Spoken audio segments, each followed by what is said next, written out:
there was a hell of a lot of people down there. Military with trash trucks going around picking up, I guess, parts that were scattered on the ground. Bentall says he and 2 other photographers, chosen from different military units, had been flown to Roswell Army Airfield.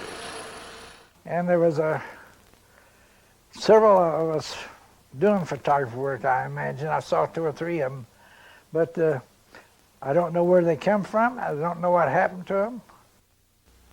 From the airbase, they'd been driven out to the desert in a covered truck. When Buck Sergeant Bentall climbed off the truck, he found himself in the midst of a large military operation with special equipment, more than 50 soldiers, plus several majors and colonels. They had tents set up there and trucks with air-conditioned units, I guess, is what it was. And there was cars coming in and out all the time, trucks, military. He did not see a crashed ship. Apparently Bentall had been brought to the debris field. But in a rubberized tent nearby, a mystery was waiting in the shadows. In a tent there, they had some, they said, bodies in there. Bentall says he could not see the bodies clearly, but there was something else.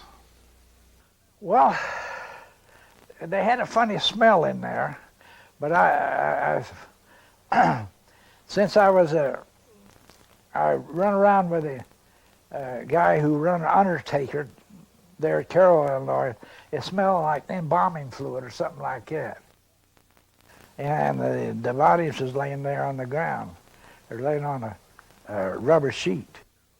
He said guards confiscated both film and camera as soon as he exited the tent where the bodies were laid out.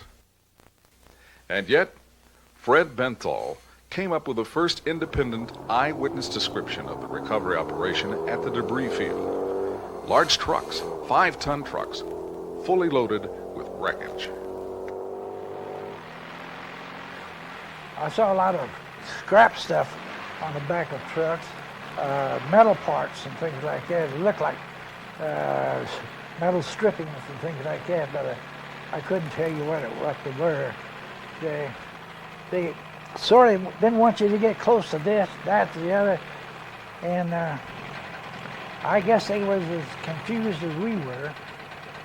And I know I was confused, but if they say squat, I squatted, and that was it. Bentall claims his military records later were falsified to include fake assignments and a rank he never held. But nothing, not a clue remained that he had ever been to Roswell, New Mexico.